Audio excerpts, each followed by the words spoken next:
오늘 우리가 읽은 히브리서 9장 11절에서 14절 말씀을 중심으로 깨끗하게 하는 예수님의 피에 대해서 함께 생각하고자 합니다. 일반적으로 정상적인 사람들은요, 더러운 것보다는 깨끗한 것을 좋아합니다. 더러운 걸 좋아하는 사람은 없어요.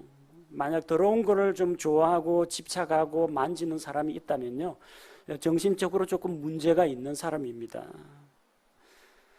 사람을 볼 때 우리는 보통 첫인상은 외모를 통해서 보게 됩니다.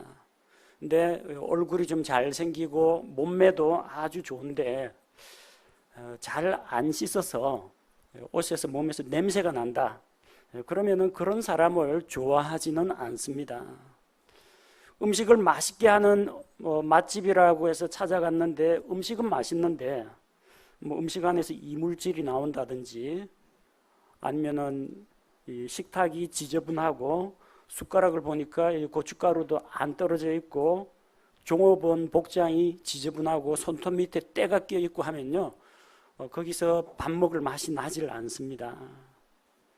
우리는 음식 맛도 중요하지만 깨끗한 분위기 가운데에서 정갈한 음식을 먹는 것을 더 좋아합니다. 왜 그렇습니까?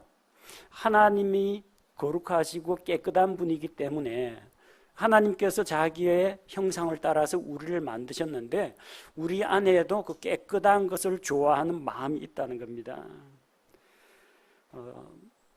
집안에서 다 쓴 아기 기저귀라든지 음식물 쓰레기 봉투라든지 이런 거 버릴 때는 식구들 가운데 아마 서로 안 하려고 할 겁니다. 조금 깔끔한 폐지 같은 거 갖다 버리는 거는 괜찮은데 냄새가 나고 물이 뚝뚝 떨어지는 음식물 쓰레기 갖다 버리라고 하면은 아마 대부분 다른 사람에게 미루려고 할 겁니다. 우리 마음속에는 더러운 것보다는 깨끗한 것을 추구하는 그런 마음이 있기 때문입니다. 우리는 위생 청결에 신경을 많이 쏟습니다. 여러분 부지런히 날마다 자기 몸을 씻죠. 옛날에는 명절 때마다 목욕탕을 가고는 그랬지만 요즘은 집집마다 목욕 시설이 다 되어 있어 가지고 요즘처럼 더운 날에는 하루에 한두 번 이상은 몸을 깨끗이 물로 씻습니다. 그리고 자기 집 차도 먼지 앉거나 그러면은 꾸준히 먼지를 닦아내고 세차를 하곤 합니다. 다른 사람 보기에 자기가 누추하고 지저분한 사람으로 보이기를 원치 않기 때문입니다. 옷도 냄새 나면은 때가 묻었으면은 빨래를 하고 집안에도 손님이 찾아오건 찾아오지 않건 개인의 건강과 또 이 청결을 위해서 꾸준히 청소를 합니다. 우리 하나님께서 더러운 것을 싫어하시기 때문입니다. 우리 하나님께서 거룩한 것을 좋아하시기 때문입니다. 보통 우리가 청소가 안 된 집을 이야기할 때 우리나라의 기독교가 들어오기 전에는 뭐라고 불렀느냐면요, 도깨비 속을 같다고 했습니다. 도깨비 속을, 아니면 귀신 나올 것 같다고 했습니다. 왜냐하면 이게 마귀가 하는 일이 이 어둠에 속한 일이기 때문에 꼭 음습한 걸 좋아합니다.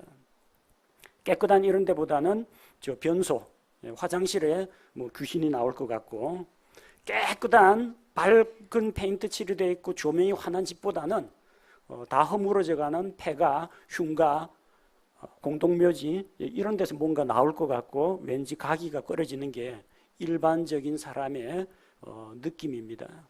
성경에도 나오죠. 마귀 들린 자가 있는데 사람들과 함께 거하지 않고 무덤 안에서 거한다고 했습니다. 우리나라처럼 봉분이 아니고요, 돌무덤입니다. 그 안에는 물론 다 썩어가는 시체와 뼈다귀가 남아 있습니다. 마귀나 이 사악한 존재들은 더럽고 지저분한 걸 좋아합니다. 그러나 하나님을 믿는 사람들은 하나님의 거룩하신 성품을 본받아서 깨끗한 것을 좋아합니다.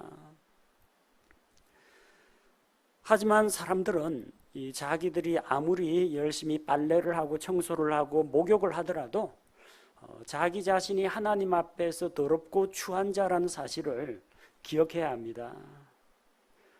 자기의 몸을 깨끗이 씻고 물건은 깨끗하게 닦는다고 할지라도 사람의 마음은 더럽기 때문입니다.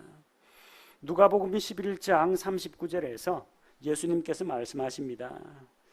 예수님이 이 바리새인들과 함께 이제 식사하는 그런 자리에 갔는데 예수님이 손을 씻지 않고 음식을 먹는 것을 보았습니다. 그 음식은 이게 뭐 숟가락 젓가락으로 먹는 게 아니고 이게 빵을 찢어 가지고 먹는 겁니다. 수프가 있으면 빵을 국물에 찍어 가지고 먹기 때문에 식사 전에는 항상 그들은 율법에 따라서 습관적으로 손을 씻어야 됐습니다. 그러나 손을 씻지 않고 먹는 그것을 그들은 용납을 하지 못했습니다. 예수님이 이 손을 씻는 그 문제에 대해서 바리새인들에게 말씀을 하셨습니다. 너희 바리새인들은 잔과 대접의 겉은 깨끗하게 하지만 너희 속은 탐욕과 사악함으로 가득하다고 했습니다. 사람이 씻지 않은 손으로 먹는 것은 입안에 들어가면요 위산에 의해서 정화가 됩니다. 웬만한 세균들은 위산에 다 죽습니다. 그래서 소화가 되어가지고 몸 밖으로 배출이 됩니다. 좀 상한 거라든지 좀 안 좋은 거 먹었다 하면요 설사를 통해서 다 빠져나갑니다. 그게 사람을 더럽게 하지 못한다는 겁니다. 그러나 진짜 더러운 것은 무엇이냐? 여러분 이 창자 안에 들어있는 그것이 여러분을 더럽게 만드는 게 아니고요 그건 음식물 찌꺼기에 불과합니다. 진짜 사람을 더럽게 하는 것이 무엇이냐? 마음속에서 나오는 악한 생각, 또 그 마음에 가득한 게 입으로도 나오죠. 입으로 나오는 나쁜 말, 또 마음속에 있는 그런 생각들이 행동으로 나타났을 때 우리가 저지르는 잘못된 행동, 추한 행실, 이런 것들이 진짜 사람을 더럽게 하는 것입니다. 마음이 순수한 자들은 하나님을 볼 것이라고 했습니다. 마태복음 5장 8절에 마음이 순수한 자들은 복이 있나니 그들이 하나님을 볼 것이기 때문이요. 더러운 자는 그분 앞에 서지 못합니다. 하나님 앞에 나오기 전에 자기의 마음을 예수님의 피로 깨끗하게 정결하게 하고 나아와야 합니다. 우리는 거룩하신 하나님 앞에 나아갈 때 자기 자신을 깨끗하게 해야 합니다. 어떻게 하면 깨끗하게 할 수 있습니까? 물로 씻는다고, 비누칠을 해서 닦는다고 해서 우리의 마음이 깨끗해지는 건 아닙니다. 이 주사바늘 같은 거는 알코올로 소독을 하고 뜨거운 불로 소독을 한다고 하지만 우리 속에 있는 마음은 불로 태워서 정화시킬 수도 없습니다. 오직 예수님의 피, 예수님께서 십자가에서 흘려주신 그 피만이 우리를 모든 불법과 죄에서 깨끗하게 할 수가 있습니다. 우리 찬송가에도 예수님의 보혈에 대한 찬송이 참 많이 나옵니다. 근데 예수님의 피에 대한 찬송들을 보면요 거의 공통적으로 나오는 것이 깨끗하게 한다는 그런 가사들이 같이 나옵니다. 우리 침례교 찬송가 113장 샘물과 같은 보혈은 어떻게 해요? 이 피에 죄를 씻으면 정하게 되겠네, 정결하게 됩니다. 찬송가 164장 정결하게 하는 셈이, 그래서 결론은 뭡니까? 정결하는 셈이 우리 앞에 열렸으면 주께 영광 돌리어라, 우리 죄를 씻어주셨네. 찬송가 195장 나의 죄를 씻기는 예수의 피밖에 없네. 찬송가 204장 죄에서 자유를 얻으려면 눈보다 더 희게 되려거든 보혈의 능력을 힘입어라. 찬송가 236장 속죄하는 어린 양의 피로서 그대는 씻기어 있느냐. 예수님의 피는 우리를 씻어주십니다. 예수님의 피는 우리를 씻어서 정결하게 거룩하게 만들어 주십니다. 모든 죄와 불법에서 깨끗하게 하는 것이 예수님의 피입니다. 그래서 오늘 하나님의 말씀을 통해서 우리를 정결하게 하시는 예수 그리스도의 피에 대해서 함께 살펴보고자 합니다. 우리가 왜 예수님의 피를 필요로 합니까? 왜 예수님의 피가 있어야 합니까? 먼저 우리가 하나님 앞에서 더러운 자라는 것을 인정해야만 예수님이 필요합니다. 나는 깨끗하다, 나는 죄가 없다, 나는 거룩하다라고 생각하는 사람은 죄 용서 받을 필요가 없습니다. 예수님의 십자가로 자기 죄를 대속할 필요도 없습니다. 그런 사람은 예수님을 필요로 하지 않습니다. 건강한 사람에게는 의사가 필요 없습니다. 병든 사람에게 의사가 필요합니다. 병들었는데 자기 병을 숨기고 부정하고 난 괜찮아, 의사 양반 당신보다는 건강해, 이러면은 치료받지를 못합니다. 내가 환자라는 걸 인정해야만 치료받을 수가 있습니다. 내가 더럽고 추악한 죄인이라는 것을 인정해야만 그 예수님의 피가 나에게 필요합니다. 우리는 하나님 앞에서 죄와 불법으로 더러워진 자라는 것을 먼저 인정해야 합니다. 무엇으로 인해서 우리가 더러운 자가 되었느냐? 첫째로 마음속에서 나오는 악한 생각으로 더러워졌습니다.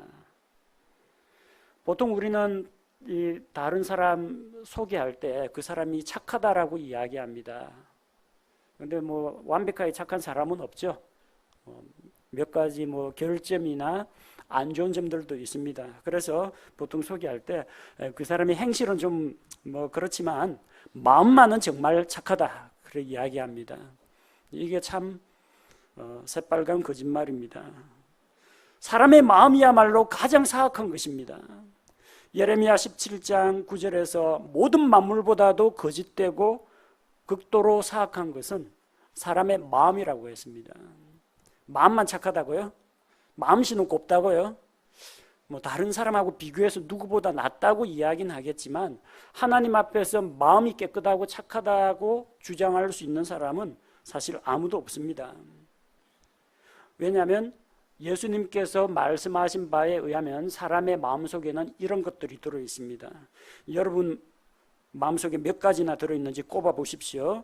마가복음 7장 21절에서 23절, 속에서 곧 사람들의 마음에서 악한 생각 해당돼요? 간음, 음행, 살인, 도둑질, 탐욕, 사악함, 속임, 색욕, 악한 눈, 신성모독, 교만, 어리석음이 나오는데 뭐 옆 사람하고 이야기할 필요는 없지만 여러분 마음속을 한번 되돌아보시기 바랍니다. 나는 경찰서 잡혀갈 만큼, 재판정에 설 만큼 그런 잘못은 저지르지 않았다. 적어도 살인, 강도, 도둑질, 강간 이런 죄는 저지르지 않았다. 그래서 깨끗하다고 할 수는 없습니다. 하나님이 보시는 수준은 우리의 마음속입니다. 아직 실행 안 했습니다. 마음속에 품고 있는 것도 죄입니다. 이런 악한 생각과 추한 마음들이 우리 속에서 나옵니다. 이 모든 것이 악한 속에서 나와서 사람을 더럽게 한다고 했습니다. 우리를 더럽게 하는 것이 무엇입니까? 우리 마음속에 있는 악하고 더러운 생각들입니다.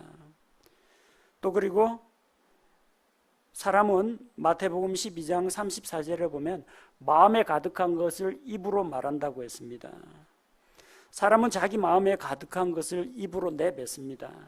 입으로 내뱉죠.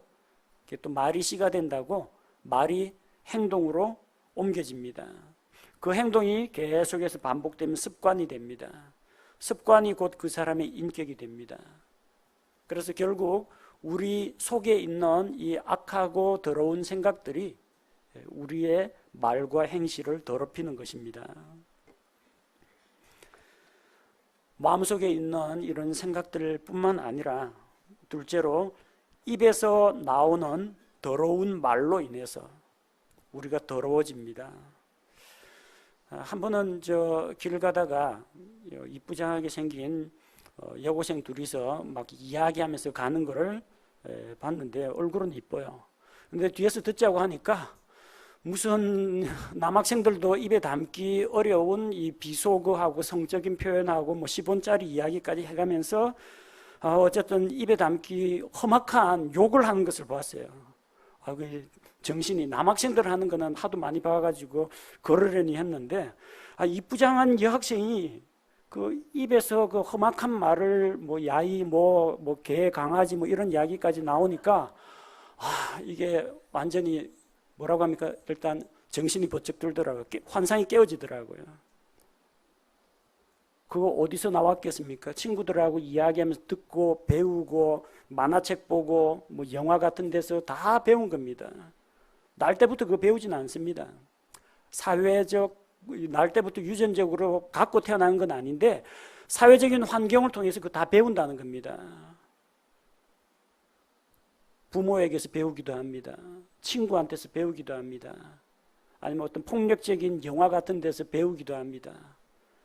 그래서 이게 얼굴이 이쁘면 마음씨도 좀 곱고 말투도 좀 상냥하고 바른말 고운말을 써야 되는데 입에 담기 어려운 그런 욕을 하면 그 욕설 더러운 말이 자기 자신을 더럽힙니다.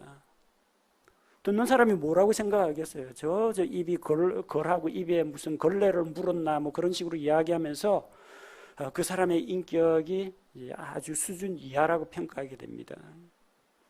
잠언 11장 22절에 아름다운 여자가 분별이 없는 것은 돼지 코에 금보석 같으니라. 아름다운 여자는 좀 분별력 있게 행실도 말도 언행도 삼가해야 합니다. 욕설이나 음담패설과 같은 더러운 말은 자기를 더럽히고 그 듣는 사람의 귀도 더럽힙니다. 골로새서 3장 8절 말씀을 보면 이제는 너희도 이 모든 것을 내버리라. 곧 분노와 진노와 악의와 신성모독과 너희 입에서 나오는 더러운 대화라. 입에서 나오는 더러운 대화를 이제는 벗어버려야 됩니다. 이사야 대언자는 하나님의 말씀을 유다 백성에게 선포하는 대언자였습니다. 대언자 입에서는 뭐가 나왔을 것 같아요? 하나님이 말씀을 주시면 대언의 말씀이 나왔겠죠. 또 하나님을 높이는 이사야서에 보면은 찬양도 기록되어 있습니다. 나의 사랑하는 이 하나님의 그 포도원에 대해서 하나님에 대해서 찬양하는 노래도 나와 있습니다. 입에서 말씀도 나오고 찬양도 나옵니다. 그렇다면 이사야 대언자야말로 입술이 깨끗하다라고 생각을 할 텐데 이사야 본인은 그렇지 않다고 이야기합니다. 이사야 대언자는 거룩하신 하나님의 왕좌를 환상 가운데서 보게 되었습니다. 성전에서 환상 가운데 하나님과 하나님의 영광을 보게 되었습니다. 이사야 6장 5절에 보니까 그때 내가 이르기를 내게 화가 있도다. 내가 망하게 되었도다. 나는 입술이 부정한 사람이요 또 입술이 부정한 백성의 한가운데 거하거니와 내 눈이 왕 곧 만군의 주를 보았도다 하며 자기는 하나님의 그 거룩하심 앞에 서니까 자기가 얼마나 더럽고 추악한 죄인인지 알게 되었다는 겁니다. 하나님의 말씀을 전할 때는 메신저로 말씀을 선포할 때는 거룩한 말을 합니다. 하나님께 찬양하고 노래할 때는 좋은 말 다 합니다. 그럼 이사야가 100% 완벽하냐? 그러지 않습니다. 그는 자기 입술이 부정하다, 더럽다라는 것을 알았습니다. 나같이 입술이 더러운 사람이 거룩하신 하나님을 보았으니까 죽을 것만 같았습니다. 그 영광 앞에 설 수가 없었습니다. 여러분, 여기 있는 우리가 이사야 대언자보다 더 깨끗하고 더 훌륭하다고 생각하십니까? 그렇지 않습니다. 우리도 이사야 대언자나 마찬가지로 똑같은 사람입니다. 화낼 줄도 알고 머릿속으로 야한 생각도 할 줄 알고 또 입술로 더러운 말을 할 때도 있고 화가 나면 욕을 퍼붓기도 하는 게 우리의 본 모습입니다. 부정하지 마십시오. 그게 우리 본 모습이에요. 그런 우리 입에서 나오는 더러운 말로 인해서 우리를 더럽히고 우리한테서 그 더러운 말을 듣는 다른 사람들을 더럽힙니다. 세 번째는 우리는 우리의 행실로 인해서 더러워집니다. 사람들의 발은 하나님을 떠나서 곁길로 가기에 바쁩니다. 사람들의 손은 악을 행하기에 빠릅니다. 하나님께서 우리에게 주신 이 손으로 다른 사람을 세워주고 쓰다듬어주고 붙들어주고 해야 할 이 손으로 우리는 사람들을 때리기도 하고 사람들을 찔러 죽이기도 합니다. 이사야 59장 3절에서 그로 인해서 이는 너희 손이 피로 너희 손가락이 불법으로 더러워졌다고 합니다. 너희 입술은 거짓을 말하고 너희 혀는 사악한 것을 말한다고 했습니다. 입과 혀로 더러워질 뿐만 아니라 우리의 손과 발로 죄악된 행동으로 죄의 길을 걸음에 따라서 우리가 더러워집니다. 시편 기자는 다음과 같이 이야기합니다. 어리석은 자, 하나님이 없다고 하는 그들은 시편 14편 3절에서 그들이 다 치우쳐서 다 함께 더러운 자가 되고 선을 행하는 자가 없나니 단 한 사람도 없도다. 선한 사람은 없습니다. 하나님 앞에서는 정도의 차이는 있지만 누가 조금 더 죄를 많이 지었다 적게 지었다 차이는 있지만 도토리 키재기입니다. 다 거기서 거기에요. 다 죄로 인해서 더러운 자가 되었다는 겁니다. 우리 마음속에 악한 생각과 우리 입에서 나가는 말과 우리 손과 발로 저지르는 악한 행동으로 인해서 우리는 더러운 자가 되었습니다. 물론 사람들 가운데는 바르게 살고자 애쓰는 사람도 있습니다. 고행을 하고 수행을 하고 정신수양이나 도덕적인 삶을 위해 노력하는 사람들도 많습니다. 그러나 그것 가지고 하나님 앞에 나아가서 자랑할 수는 없습니다. 하나님 앞에서 내가 내세우는 자랑거리조차도 하나님 앞에서는 더러운 누더기에 불과합니다. 어떤 사람들은 자기가 하나님 앞에서 뭔가 내세울 것이 있다라고 주장을 합니다. 복음 전하다 보면 그런 사람들 곧잘 만납니다. 에이, 나는 법 없이도 사는 사람입니다. 법 없이도 산다 그래요. 무법자입니다. 난 다른 사람보다 착하다 이야기합니다. 다른 사람보다는 착하겠죠. 근데 하나님의 절대 선에는 미치지 못합니다. 나는 하늘을 우러러 한 점 부끄러움이 없는 생활을 해왔다. 자기 기준으로 볼 때 그렇다는 겁니다. 자기 양심의 수준이 낮기 때문에 자기가 되게 착한 걸로 보여요. 그러나 정결하고 거룩하신 하나님의 눈앞에서는 그들도 다 보잘것없는 죄인에 불과하다는 겁니다. 사람들은 자기를 자랑하고 자기 스스로를 의롭게 여깁니다. 그래서 그 자기의라는 것은 자기가 자기에게 부여하는 의라는 겁니다. 너는 그 정도면 됐어. 너는 이 정도면 착한 사람이지. 너는 이 정도면 그냥 뭐 김보살이지. 근데 사람이 보는 그 수준과 하나님이 보는 수준은 확연히 다르다는 겁니다. 로마서 3장 23절에 보면은 모든 사람이 죄를 지어 하나님의 영광에 이르지 못하더니 세상에 있는 모든 사람이 다 죄를 지었습니다. 그 결과 하나님의 영광에 도달하지 못한다고 했습니다. 이 양쪽 이 낭떠러지 절벽과 절벽 사이 거리가 100m예요.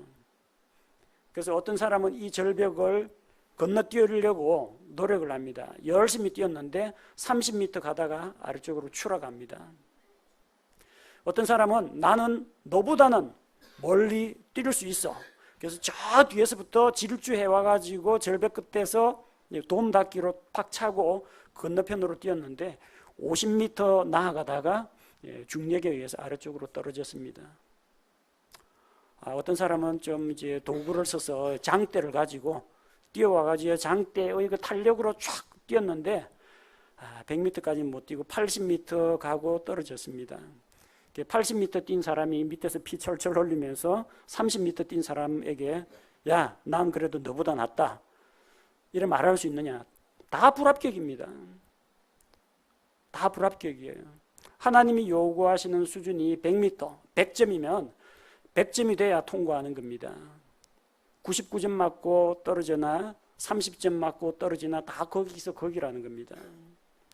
모든 사람이 크고 작은 죄의 문제가 있습니다. 조금 착한 사람이 있고 아주 많이 착한 사람이 있고 조금 죄인이 있고 극도로 사악한 죄인이 있습니다. 공통점은 뭐냐? 다 죄인이라는 겁니다.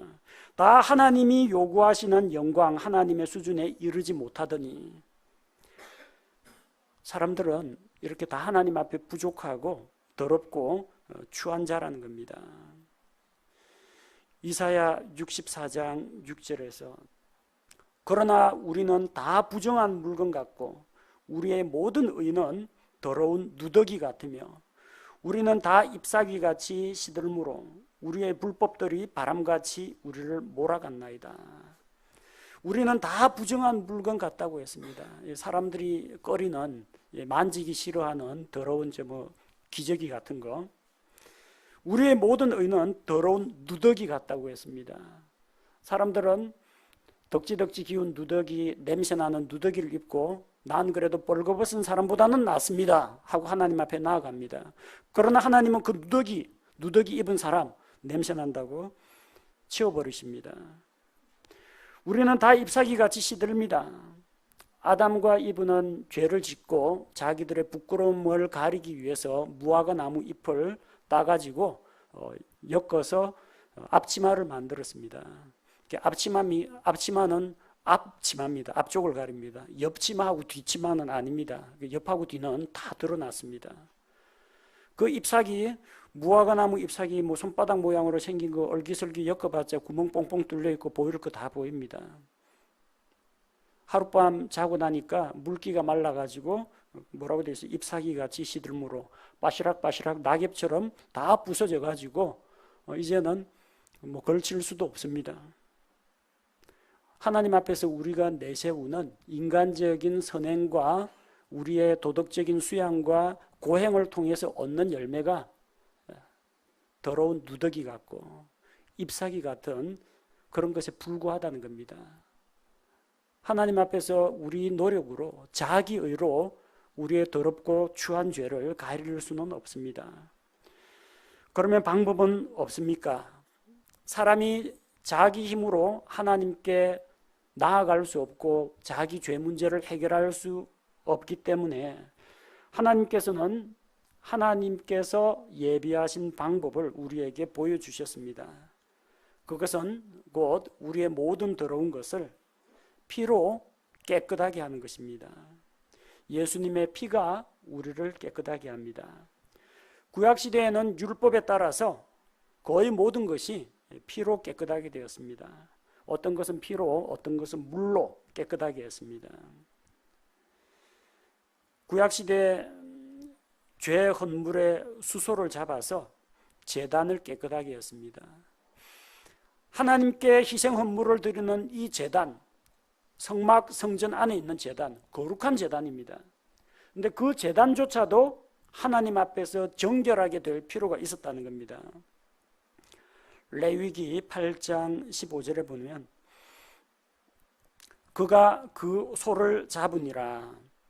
모세가 그 피를 취하여 소를 잡아서 피를 취하여 제단의 뿔들에 돌아가며 자기 손가락으로 그 피를 발라 제단을 깨끗하게 하고, 하나님께서 거룩하게 구별한 성막과 성전 안에 있는 제단도 희생 짐승의 피를 발라서 깨끗하게 했습니다. 그리고 그 피는 제단 밑에 쏟아 제단을 거룩히 구별하고 그 위에서, 제단 위에서 화해를 이루게 했습니다. 소의 피가, 희생 짐승의 피가 제단을 깨끗하게 했습니다. 또 사람들 가운데 부정함을 입게 되면 무슨 어떤 질병이 있다라든지 아니면 몸에서 어떤 유출이 발생했다든지 어떤 시체나 더러운 것을 만졌다든지 하면은 그 사람은 부정하게 됩니다. 부정한 자에게는 어떻게 했느냐? 히브리서 9장 13절에 보니까 황소와 염소의 피와 암송아지의 죄를 부정한 자에게 뿌려 육체를 거룩히 구별하고 정결하게 하거든. 희생 짐승의 피를 부정한 자에게 뿌려가지고 부정한 자를 정결하게 했습니다. 이 사람을 깨끗하게 하려면 뭐가 필요하느냐?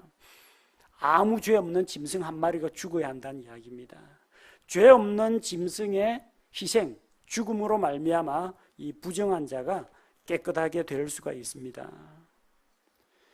그리고 나병 환자를 정결하게 할 때에도 어린 양의 피로 정결하게 했습니다. 나병 환자라고 하면요, 질병 가운데서 제일 고약하고 더러운 그런 질병 중에 한 가지입니다. 살이 썩어가지고 피고름이 뚝뚝 떨어집니다. 어디 탁 부딪혀가지고 손가락이 떨어져 나가고 몸의 지체 일부가 떨어져 나가도 고통도 못 느낍니다. 자기 자신의 몸에서 자기 손가락, 발가락, 코가 썩어 문드러지고 떨어져 나가고 해도 아픔을 못 느낍니다. 그런 나병 환자는 이스라엘의 진 가운데 들어올 수가 없습니다. 사회적으로 철저하게 가까이 오면 부정탄다고 내쫓습니다. 진 밖에 있어야 됩니다. 하나님의 성전에 예배드리러 가지도 못합니다. 하나님으로부터 분리됩니다. 사람들로부터 분리됩니다.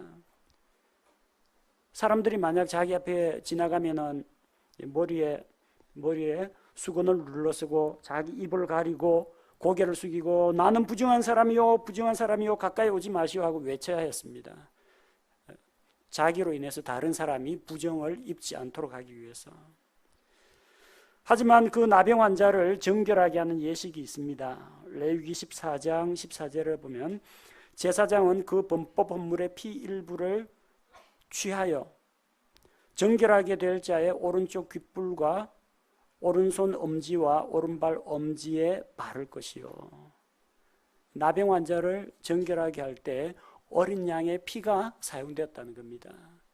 이 모든 더러움에서 정결함을 입으려면 어린 양이 그를 대신해서 죽어야만 했습니다. 신약시대에 와서 우리를 깨끗하게 하는 것은 예수님의 피입니다. 우리가 오늘 읽은 말씀 히브리서 9장 14절에서 하물며 영원하신 성령을 통해 자신을 점없이 하나님께 드린 그리스도의 피는, 죄 없는 예수 그리스도의 피는 죽은 행위로부터 너희 양심을 얼마나 더 많이 깨끗하게 하여 살아계신 하나님을 섬기게 하겠느냐. 그리스도의 피가 죽은 행위들로부터, 온갖 사악한 행동과 잘못된 습관들로부터 우리의 양심을 깨끗하게 합니다. 양심이 무엇입니까? 옳고 그른 것을 분별할 수 있는 기준 잣대입니다. 죄로 인해서 오염된 사람은, 양심에 철판 깐 사람은 양심에 찔림이 없습니다. 죄를 짓고도 부끄러운 줄을 모릅니다. 뉘우칠 줄을 모릅니다. 그러나 정말 양심이 여리고 예민한 사람은 죄를 지으면은 찔림이 있고 자극이 있고 눈물이 있고 회개가 있습니다. 예수 그리스도의 피가 우리 양심을 변화시킵니다. 죄에 대해서 보는 수준이 높아집니다. 예수님 믿기 전에는 에이 뭐 이 정도야 뭐 세상 사람들도 다 하는 거고 뭐 대충 그냥 넘어가지. 컨닝 시험 시간에 뭐 부정행위하는 거 뭐 남들도 다 하는데 저 뭐 사업하다가 뭐 탈세하고 뇌물 쓰는 거 뭐 대부분 다 그러지 않나? 뭐 나만 뭐 깨끗하게 살면 뭐하나 그러면서 적당히 자기 변명 합리화하고 넘어갑니다. 예수님을 믿고 나니까 그게 잘 안 됩니다. 하나님이 보시는데. 양심이 깨끗하게 된 사람은 갈등을 합니다. 여러분 죄 지을까 말까 그때 고민되고 갈등되죠. 죄 짓고 나면 찔리는 거 있죠. 여러분 구원 받았기 때문에 그렇습니다. 구원 안 받은 사람은 그냥 아무 생각 없습니다. 뭐 이래 사나 저래 사나 뭐 다 죽어서 흙으로 돌아갈 텐데 세상 살면서 하고 싶은 거 다 하고 살자 그럽니다. 구원받은 사람은 양심이 변화가 됩니다. 그리스도의 피가 죽은 행위로부터 우리 양심을 깨끗하게 합니다. 오늘 흰옷 입고 나오신 분 많이 계시네요. 이 흰옷 입는 분들은요 음식물 먹을 때 진짜 조심합니다. 잘못하다 짜장면, 김치국물 이런 거 먹다가 튀면은 신경이 쓰이거든요. 각별히 조심합니다. 내 양심이 깨끗하다는 사람은 각별히 조심합니다. 예수님께서 나를 깨끗하게 하셨는데 요거 내 옷을 내 양심을 더럽히면 안 되는데 그럽니다. 그러면 양심이 컴컴한 사람은, 양심이 정말 사악하게 어둠에 물들어 있는 사람은 뭐 그 어두운 데다가 뭐 때 하나 더 붙어봤자 뭐 표도 안 납니다. 무감각하게 살아간다는 겁니다. 예수님의 피가 우리 양심을 깨끗하게 함으로써 무엇이 죄인지 죄가 아닌지 분별하게 해줍니다. 무엇이 하나님을 기쁘시게 하는지, 무엇이 하나님을 근심하게 하는지 일러줍니다. 죄의 유혹을 받을 때 양심의 찔림이 와가지고 더 이상 나아가지 못하도록 죄로부터 우리를 지켜줍니다. 예수님의 피가 우리 안에 있습니다. 예수님의 피가 우리를 깨끗하게 할 수가 있습니다. 또 만약 우리가 죄의 유혹에 넘어가서 죄를 지었다고 할지라도 이제는 우리 죄를 대신해서 십자가에서 대속의 피를 흘려서 우리의 모든 죄를 대속하신 그 예수님의 피가 우리의 모든 죄에서 우리를 깨끗하게 해줍니다. 요한일서 1장 7절 말씀처럼 그러나 그분께서 빛 가운데 계신 것 같이 만일 우리가 빛 가운데 걸으면 우리가 서로 교제하고 또 그분의 아들 예수 그리스도의 피가 모든 죄에서 우리를 깨끗하게 하느니라. 죄 지었을 때 우리의 죄 문제를 가지고 예수님께로 나와야 합니다. 구약시대에는 자기 죄를 지으면 자기 죄를 위해서 죄 없는 짐승을 끌고 성막이나 성전으로 제사장을 찾아갔습니다. 그러나 예수님의 십자가에서 단번 속죄를 이루심으로 말미암아 한 희생물로 영원히 희생제사를 완성시키신 주님이 있기 때문에 이제 우리는 하나님의 말씀에 비추어 자기가 죄인임을 하나님 앞에 죄인이라는 사실을 시인하고 이것이 하나님 보시기에 죄라는 것을 인정하고 자기 죄를 고백합니다. 죄를 고백한다는 건 단순히 죄를 시인한다 그런 정도가 아닙니다. 고백하다는 말이 자백하다, 고백하다, confess라고 합니다. 앞쪽에 con이 붙으면 함께라는 뜻입니다. fess라는 것은 입으로 내뱉다, 말하다는 이야기입니다. 함께 말하다는 겁니다. 아니, 하나님 뭐 이 정도는 해도 괜찮지 않습니까? 라고 하는데 하나님 안 돼 하면 예, 죄입니다. 하나님께서 우리 삶을 지켜보시고 너 그 게으른 거 죄다. 잠언 말씀을 통해 게으르면 죄다. 그러면 예, 하나님이 그렇게 말씀하시니 게으르면 죄입니다. 하나님하고 똑같은 것을 말하는 것이 confess, 자백하다는 겁니다. 저 하나님 오늘 이거 나쁜 일 이거 했는데요. 이거 늘어놓으라는 이야기가 아닙니다. 단순히 하나님 앞에 나와가지고 내가 지은 죄를 쫙 나열만 하면 하나님께서 용서해 주신다는 이야기가 아니라 죄에 대해서 바라보는 태도가 하나님과 내가 일치한다는 이야기입니다. 하나님이 죄라고 하는 것을 내가 죄라고 인정하는 걸 말합니다. 그래서 내가 죄인임을 고백하고 죄를 고백하고 예수 그리스도의 십자가의 피를 의지할 때 그분의 아들 예수 그리스도의 피가 모든 죄에서 우리를 깨끗하게 해주시는 것입니다. 우리는 더러운 존재입니다. 그러나 예수님의 피로 말미암아 깨끗하게 된 자입니다. 깨끗하게 되면 그 다음부터 무엇을 할까요? 깨끗하게 되면은 이제 하나님과 교제할 수 있는 길이 열립니다. 마음이 정결한 자는 하나님을 볼 것이라고 했습니다. 또 너희는 주를 깨끗한 마음으로 부르는 자들과 함께 의와 사랑과 믿음과 화평을 조치라고 했습니다. 깨끗하게 된 자는 하나님과 교제할 수 있고 구원받은 다른 성도들과 교제할 수가 있습니다. 하나님의 아들 예수 그리스도의 피로 말미암아 깨끗하게 된 우리, 지금 나와서 하나님께 예배드리고 있습니다. 하나님께서 우리의 예배를 받아주십니다. 또 성도들과 더불어서 서로 그리스도 안에서 말씀 교제를 나눌 수가 있습니다. 깨끗하게 된 자는 이렇게 할 수가 있습니다. 그러나 여전히 죄 가운데 있고 하나님을 등지고 있는 자는 교제에서 떠나고 물러나고 피하고 숨게 됩니다. 깨끗하게 된 여러분은 예배드리고 교제하는 성도들이 되어야 합니다. 두 번째, 우리가 깨끗하게 되어서 뭘 할 것이냐? 살아계신 하나님을 섬겨야 합니다.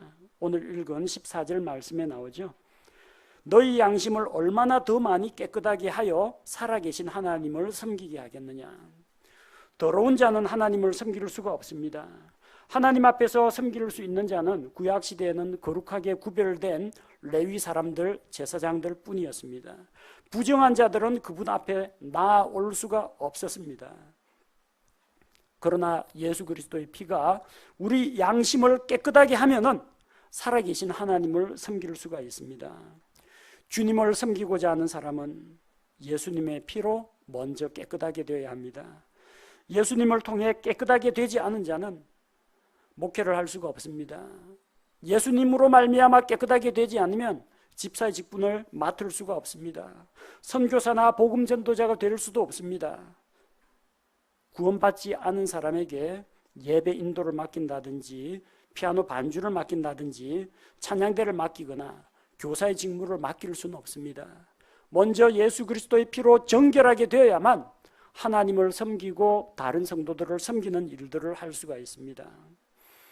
세 번째는 깨끗하게 되어야 형제를 사랑할 수가 있습니다. 이 세상에 있는 사랑은 자기중심적인 사랑입니다. 이기적인 사랑입니다. 나 좋으라고 하는 사랑입니다. 사랑하면 내가 저 사람한테서 뭔가를 받을 수 있기 때문에, 사랑하면 내가 정신적으로 충족을 얻을 수 있기 때문에, 뭔가 나에게 유익이 되기 때문에 사람들은 사랑하려고 합니다. 사랑을 통해서 자기 만족과 자기 유익을 구하는 것이 이 세상의 사랑입니다. 그러나 정말로 거짓 없는 사랑, 순수한 사랑, 깨끗한 사랑은 어디에서 오는가? 그것은 성령님을 통해서 우리가 진리에 순종할 때, 그로 말미암아 우리 혼을 깨끗하게 할 때 형제 사랑을 실천할 수가 있습니다. 베드로전서 1장 22절에 너희가 성령을 통해 진리에 순종함으로 너희 혼을 깨끗하게 하여, 성령님과 진리는 곧 하나님의 말씀으로 우리 혼이 깨끗하게 될 때 거짓 없이 형제들을 사랑하기에 이르렀다고 했습니다. 그렇게 거짓 없이 형제들을 사랑하게 되었을 때 순수한 마음으로 뜨겁게 서로 사랑하라고 했습니다. 추잡한 육신의 정욕이나 자기의 유익을 구하는 사랑이 아니라 정말 다른 사람을 세워주고 다른 사람에게 아낌없이 주는 사랑을 하려면 예수님의 피를 통해서 먼저 깨끗하게 되어야 합니다. 또 넷째로 깨끗하게 되어야 주님께 쓰임받게 됩니다. 집안에는 그릇이 참 많습니다. 저희 집만 하더라도 플라스틱 그릇, 종이 그릇, 도자기, 스테인레스, 여러 가지 그릇이 있습니다. 어떤 집에는 종류가 더 다양합니다. 금그릇도 있고 은그릇도 있고 나무 그릇도 있고 질그릇도 있습니다. 그릇의 가격은 재질에 따라 매겨집니다. 아무래도 이 나무 그릇보다 일회용 플라스틱, 일회용 종이 그릇보다는 금그릇, 시집 올 때 갖고 온 금수저, 은수저, 금그릇 요게 값은 더 비쌉니다. 그릇의 절대적인 가치는 재질에 따라 매겨집니다. 그런데 실제 그릇을 사용하느냐 사용하지 않느냐 그 문제는 재질에 따라서가 아니라 상태에 따라 달라집니다. 만약에 정말로 은그릇인데 은대접이 있는데 그 안에 찌꺼기가 눌어붙어 있고 파리가 죽어 있고 바퀴벌레 뒷다리가 빠져 있으면요, 이거 내다 팔면은 가격은 받을 겁니다. 근데 거기에 밥 담아 먹으라고 하면은 안 먹을 겁니다. 차라리 그냥 일회용 그릇에다가 접시에 주거나 플라스틱 그릇에 먹겠다고 할 겁니다. 비싼 그릇이 중요한 게 아닙니다. 깨끗한 그릇이 중요하다는 겁니다. 그릇의 가치는 재질 따라 결정될지 몰라도 그릇을 사용하는 것은 그릇이 얼마나 깨끗한 상태에 있느냐 거기에 따라 좌우가 됩니다. 디모데후서 2장 21절 사람이 이런 것들로부터 자기를 깨끗하게 하면 존귀에 이르는 그릇 곧 거룩히 구별되어 주인이 쓰기에 합당하며 모든 선한 일에 예비된 그릇이 되리라. 교회 안에 각 교회마다 비싼 그릇들 다 있습니다. 사회적으로 잘 나가는 그릇들이 있습니다. 밖에 나가면은 그냥 존경받는 직종에 있는 그런 사람들이 있습니다. 정말 아는 거 많은 진짜 금 같은 그런 사람이 있습니다. 근데 그 사람에게 교사를 맡기고 싶은 생각은 없습니다. 왜? 어떤 사람은 입이 너무 이게 세속적인 말을 잘하고 남 홀뜬 듯 말을 잘하고 진짜 뒤에서 다른 사람 흉보는 이 더러운 말을 잘해가지고 맡기면 안 됩니다. 어떤 사람은 진짜 뭔가 좀 잘 알고 성경적인 지식도 많이 알고 사회적으로 좀 인정받는 그런 사람인데 좀 지저분해가지고 생각이라든지 아니면 다른 사람을 대하는 태도나 이게 좀 야비한 구석이 있어가지고 이거 사람들하고 만나게 해주면 큰일 나는 그런 사람이 있습니다. 그런 사람은 주님께서 쓰실 수가 없다라는 겁니다. 여러분 어떻게 해야 쓰임 받습니까? 여러분이 똑똑해야 쓰임 받는 거 아닙니다. 여러분이 잘 나가는 어떤 직장이 있어야 쓰임 받는 거 아닙니다.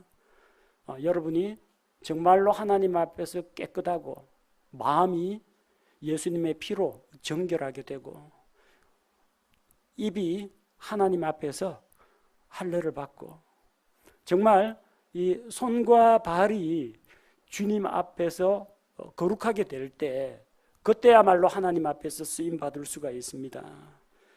주님 앞에 쓰임 받기를 예비하고자 하는 자들 자기 자신을 세상과 분리하고 죄와 불법에서 벗어나서 깨끗하게 해야 됩니다. 우리는 누구나 더러운 것보다 깨끗한 거 좋아합니다. 하나님 앞에서 깨끗하게 되기를 원합니다. 우리 힘으로는 안 됩니다. 예수님의 피를 의지하시기 바랍니다.